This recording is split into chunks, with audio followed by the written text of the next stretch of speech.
a negative outcome. Now, if they are not, if they are not educated, or if they do not have knowledge on what they are doing, they are definitely going to affect it. Yesterday, I said in my article that it is not all about maybe the business you are doing that can make you, or that can give you money, or that can make you become wealthy. It is you knowing about the business you want to do, first of all, before getting insight. So if the entrepreneurial youth, if the Cameroonian youth invest first of all in their knowledge on agriculture, on cattle rearing, or whatsoever thing, before getting insight, it is going to prevent them from experiencing maybe flood, or experiencing some kind of devastating things that will make them crash completely.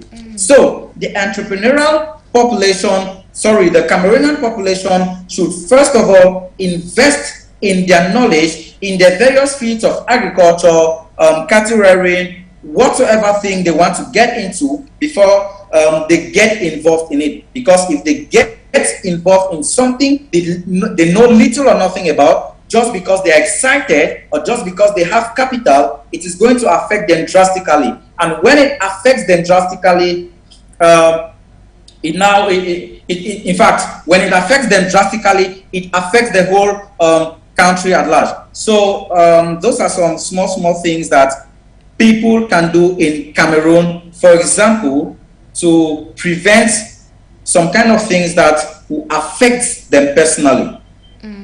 Exactly. We must first of all study the environment, study what we are engaging ourselves into before we proceed. Of course, we're going to take this except, of course, it's in line with the impact of climate change on the development of the African continent. And Dr. Richard Munang, who is the Deputy Director of the United Nations Environment Program, was speaking during a meeting, and this is what he had to say. Yeah, thank you very much, Madam Moderator. All protocols observed.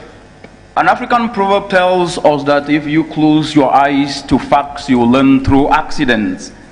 The UNEP Adaptation Gap report highlighted what we've already heard from panelists, that actually developing countries are 5 to 10 times greater need in adaptation costs than the current financial flows. And I think building on what Lamin and Tony and other panelists have already said is that we need to look at the reality of the continent today. We have a continent that have 80% of the people in the informal sector, including youth, where they also find jobs from this informal sector. What the United Nations Environment Program is doing is actually helping countries to turn their NDCs into investment plans. Because let's face it, we're speaking today in a continent where we have 72% of all the NDCs that have been submitted by the countries not turned into investment plans. That is not going to attract investment. And what is happening is that we cannot be able to forget those who need the finance most. The informal sector is seen as a risky sector, and therefore de-risking this sector becomes quite very, very important.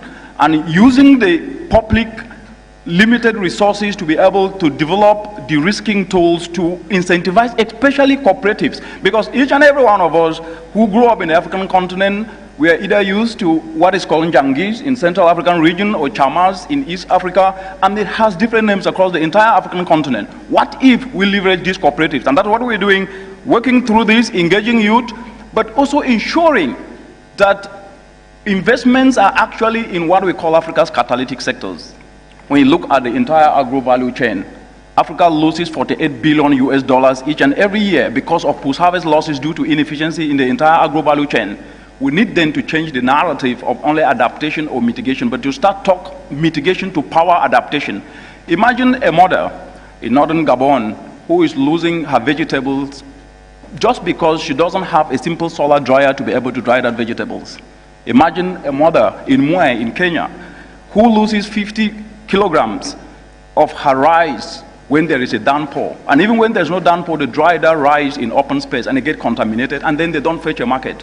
What if a simple solar dryer is actually decentralized to this model? So to start to think the complementarity between mitigation, powering, adaptation, it's a very, very important. And that's what we've leveraged to engage young people across the continent. And that takes me to that point, which is very important. We're talking about financial resources here as a standalone, which I think the biggest resource that Africa have got is her youth. That's the sovereign capital.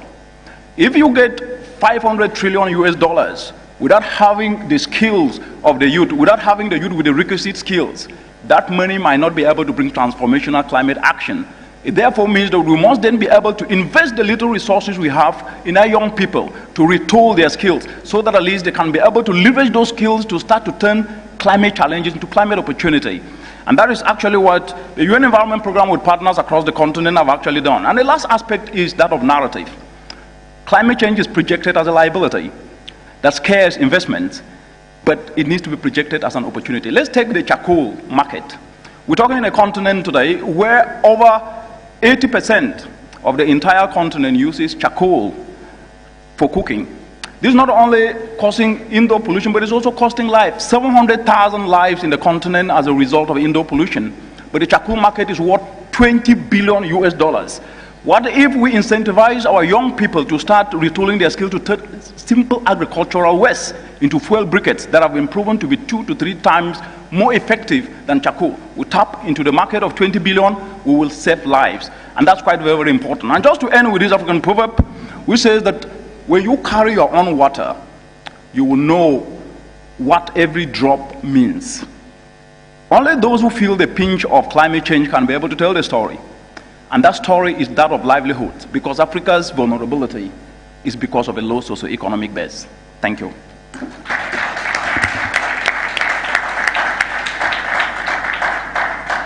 Thank you very much, Richard. I will not even attempt to summarize what you've said. You've said it so powerfully. He said it so powerfully.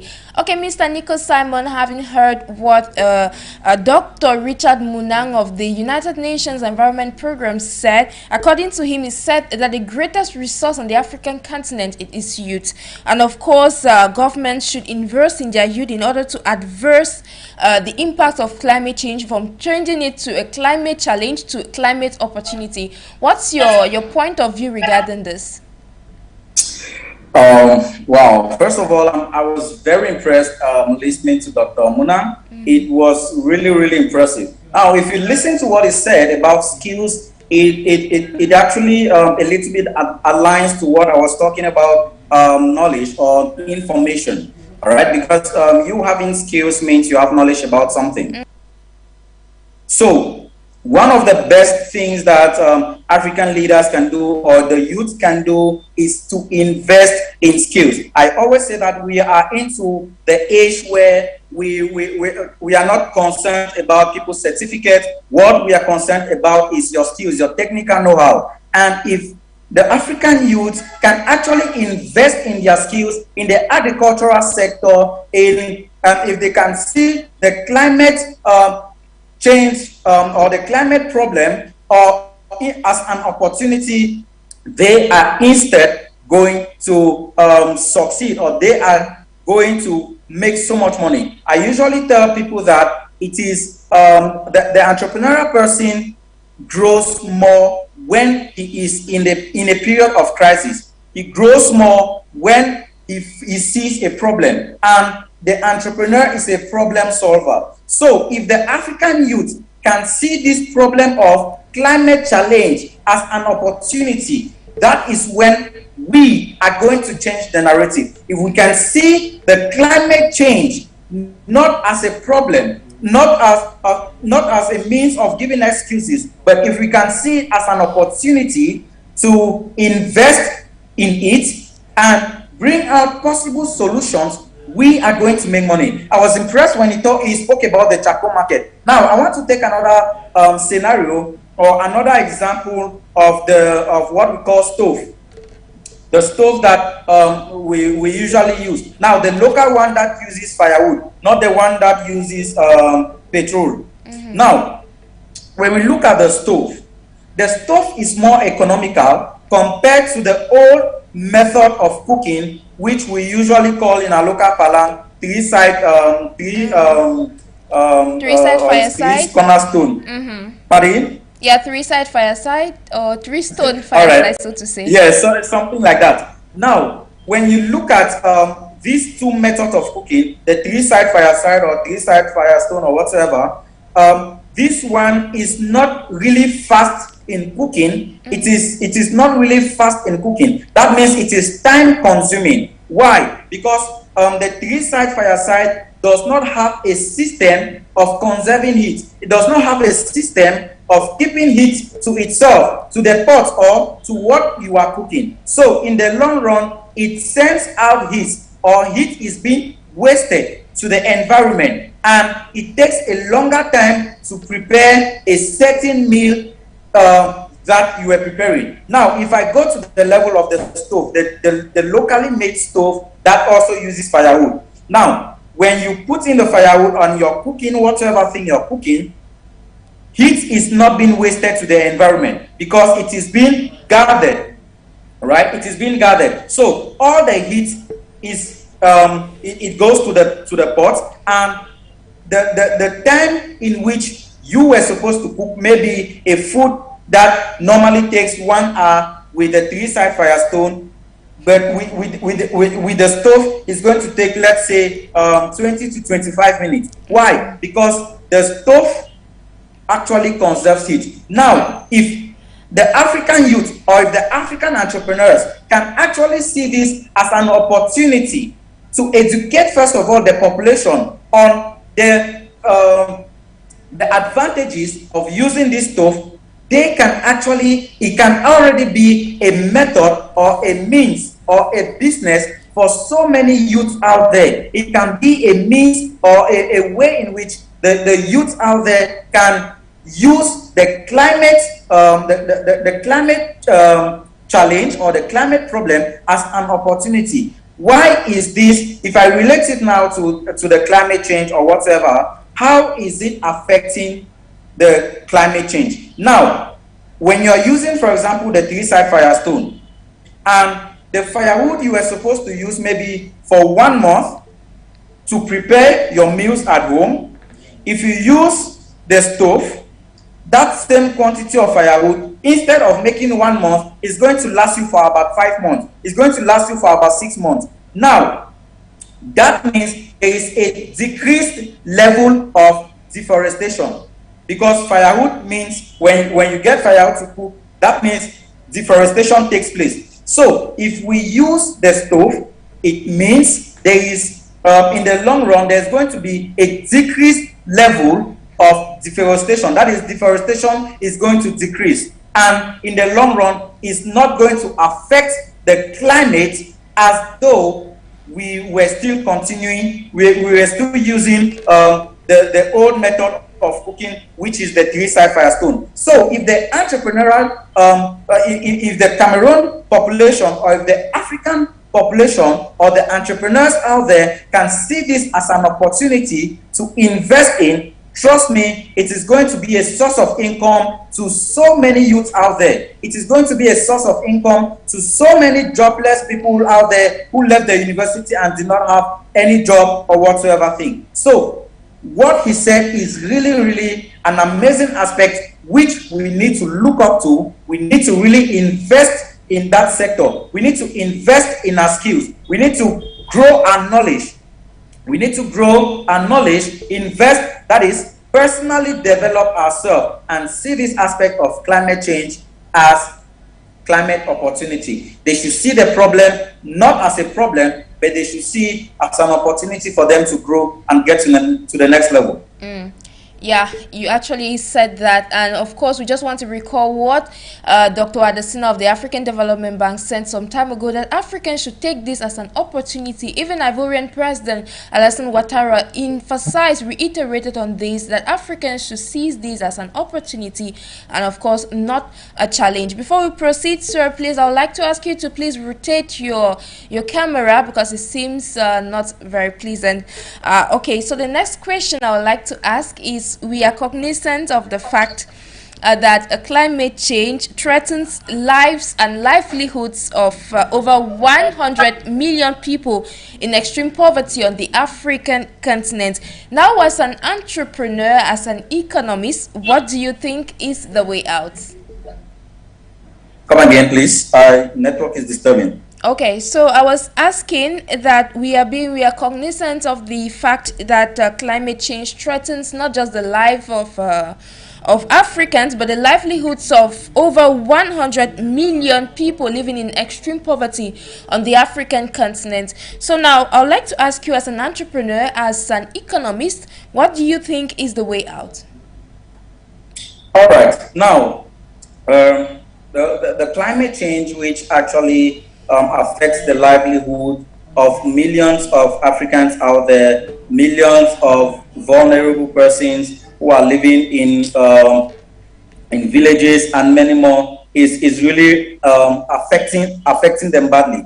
So one of the things that can be done, first of all, is investing in the authorities. For example, the authorities. I was searching. I was reading one documentation yesterday, and I saw how in some countries, some authorities actually took their time and they went to some of these underdeveloped places or villages, and they were educating these people living in these villages on what to do to actually prevent themselves from these things. So if the authorities, firstly, before coming to the youth or before coming to our personal selves, if the authority, first of all, can invest in this sector massively, that is, they should invest massively in this sector, it is going to prevent the livelihood of persons who are affected. Why? Because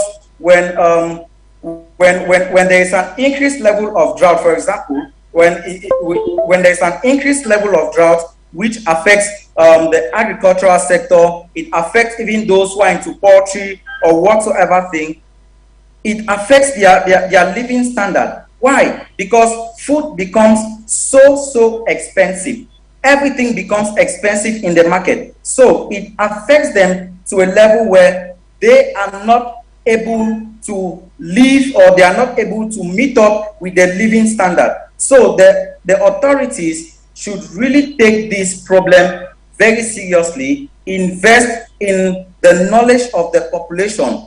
The international community should invest in the knowledge of the population to prevent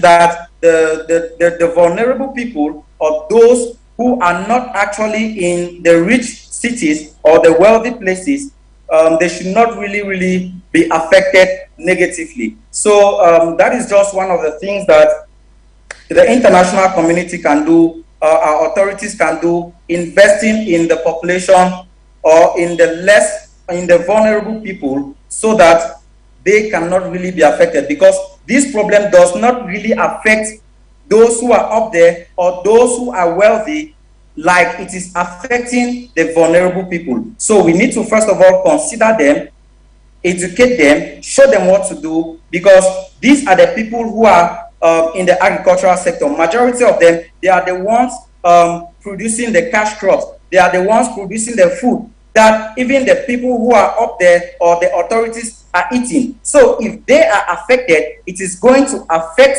even the food security, is going to affect the water security, is going to affect a lot of persons. And when this happens, even the rate of malaria, the rate of diseases is going to increase in the population. So a lot of things have to be taken into consideration in order to prevent this thing. Food security, which is something that's affecting the African continent as we speak. Of course, how can African leaders put in place measures in order for us to adverse this impact of climate change? All right. Now, the African leaders should advocate with the international bodies, with the other more developed countries.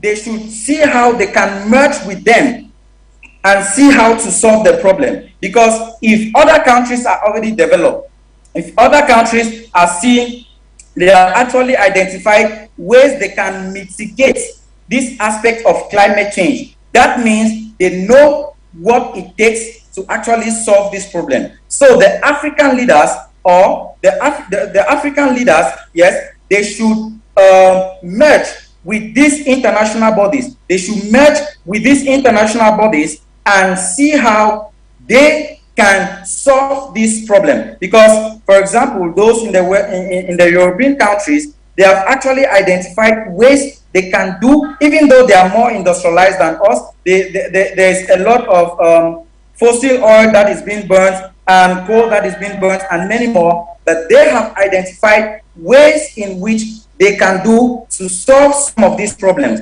So the African leaders should see how they can do to merge with these international bodies in order to solve this problem. Because on our own, the truth is that on our own, we cannot really solve this. But if we merge, or if we unite, or if we amalgamate with some other international bodies, we, or the African leaders, are going to solve this problem of climate change in the long run. And leaders, they work hand in hand with, of course, the international community, that we shall be able to adverse the impact of climate change. But we just want to say that some time ago there was a meeting held in Rotterdam in Netherlands to talk on climate change. But according to some African leaders, some Western European leaders or Western leaders did not take part in this meeting. How do you think we can move forward when some are not actually showing that climate change is something, or is a global phenomenon, so to say, than just a particular issue? All right. Firstly, if from what you said, if we see that maybe they do not have concerns in working with us in order to solve this issue, like I said, the first thing they should do is invest in sciences.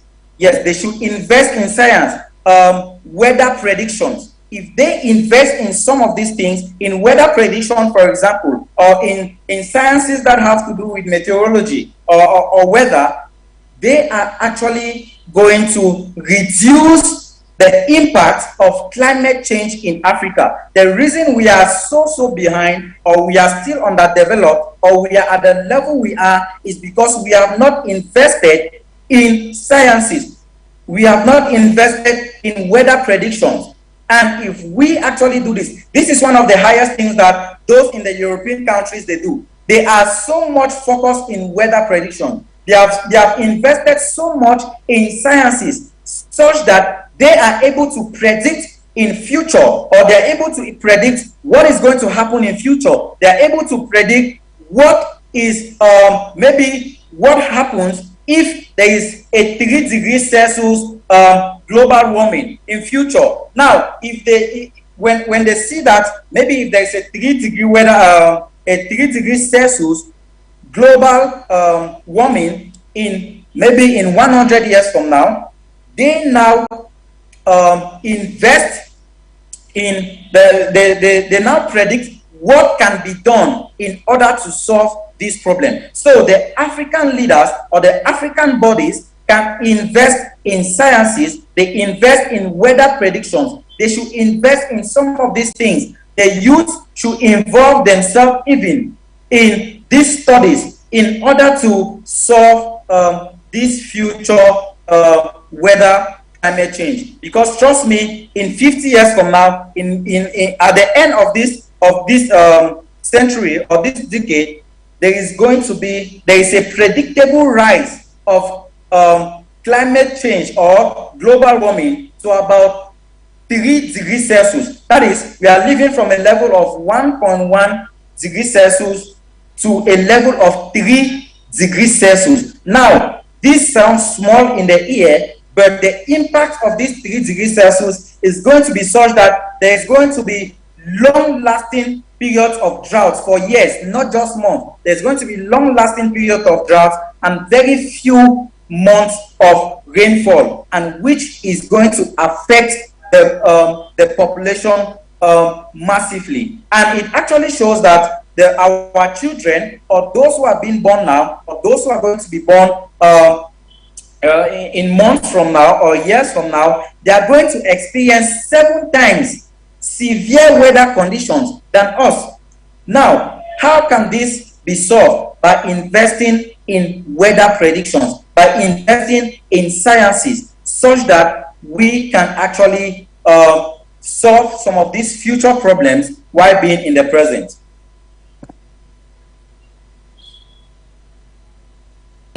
That we should invest in weather prediction as well as invest in sciences. Now, you said that in the long run we'll have failed rains or rainy seasons. We are witnessing that currently in the Horn of Africa, where they have seen the 4th failed rainy season, and actually there's drought. That's why grain is coming in from Ukraine. To wrap up today's edition, I'd like to ask you, could you give a word of advice to the African leaders and the African young generations to come? All right, now I want to say this. Anything for us without us is not for us. Anything for us without us is not for us. Now, what am I trying to say? Africa is for us.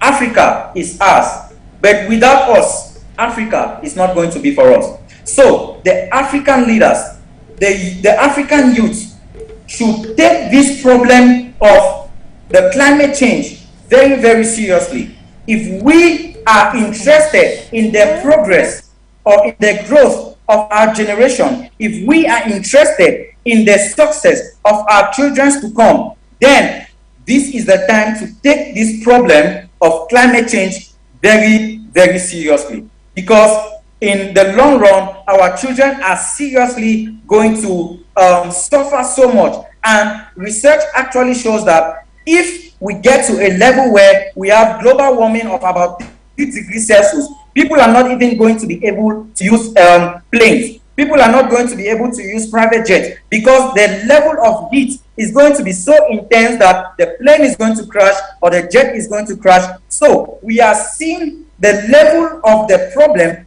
which we might have at the end of this century, or at the end of maybe in 21,000, if we do not take actions now. And our inaction now, the effects of our inactions now are going to be inevitable and clear in the long run if we continue acting the way we are acting. So the African leaders should invest in sciences, the African leaders should invest in weather predictions, and the African youth should also get into investing in their skills, investing in their knowledge about agriculture, about climate change, and see it as an opportunity for their social and economic growth, rather than seeing it as a problem for their downfall. So that is in a nutshell what I have to tell the African population. That is in a nutshell what I have to tell the African leaders and the young entrepreneurs out there listening to me right now. That was a very, very powerful conclusion there. Invest in science, invest in weather predictions.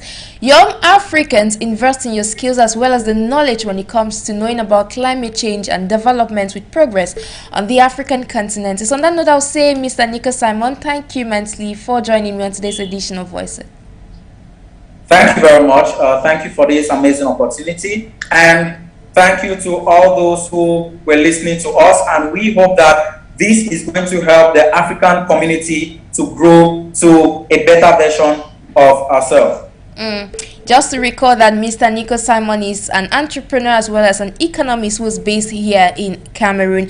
Ladies and gentlemen, if you were watching us on 4U Television or listening over 4U Radio, we have come to the end of today's edition of Voices, where we were discussing climate change, the impact it has on the development and progress of the African continent, and seeing how we can bring about solutions to target this global phenomenon. I have been Jakes Nabise for presentation. Stay in company of our programs.